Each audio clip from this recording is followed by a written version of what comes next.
السلام علیکم. میرا شہر میری ذمہ داری. کیسے ہیں؟ سب ٹھیک ٹھاک ہیں. تو جیسے کہ ضمنی الیکشن دیکھا آپ نے کل کے میں، تو تحریک انصاف کا ڈبہ گول، اور پنجاب میں دیکھا تحریک انصاف کا ڈبہ گول، اور کراچی سے بھی تحریک انصاف کا ڈبہ گول. تو جناب علی خان صاحب، یہ تو ضمنی الیکشن ہے.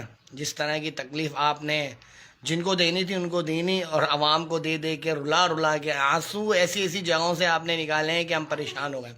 اور رہی سی بات، چھوٹی سی صرف یہ بات کرنی تھی کہ بھائی کل دیکھا آپ نے پنجاب کے اندر ڈسکا کے اندر جس طرح نامعلوم افراد موٹر سائیکلوں پہ گھوم گھوم کے دن دن آتے ہوئے گولیاں چلا رہے تھے. ایک چینل نہیں، پاکستان کے سارے چینلز نے کور کرا ہے. جس طرح وہ جناب علی لوگوں کو گولیاں مار رہے تھے، جس طرح لوگوں سے ووٹ ڈلوا رہے تھے ناجائز. تو یہ کہنا تھا کہ بھائی ٹھپا مافیا کراچی کا تو نہیں ہے یہ. تو میڈیا والوں نے صرف اتنا ہی دکھایا، اس کے بعد سے اب تو کوئی بھی نہیں ہے. اگر یہ کراچی کا ہوتا تو کم سے کم 4 دن تک دکھاتے. اب 4 دن تک صحیح ہے. اور یہاں اتنے بڑے بڑے گرینڈ آپریشن ہو جاتے جناب علی.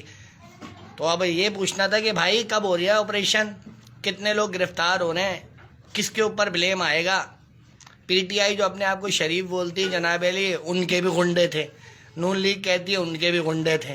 تو بھائی اب غنڈے کن کے تھے یہ تو آپ بتائیں گے جناب علی. کیسا؟ ہم تو پوچھ رہے ہیں صرف، اور ہم دیکھ رہے تھے اور ہم ہنس رہے تھے. ہماری تو ہنسی نکل رہی تھی. کیوں کہ صرف الزام در الزام صرف کراچی والوں پہ. اللہ تعالیٰ نے منہ کی دکھائی ہے. تو کہتے ہیں نا کہ بھائی دیکھنا پڑتا ہے، اللہ تعالیٰ دکھاتا ہے، اللہ تعالیٰ دکھاتا ہے.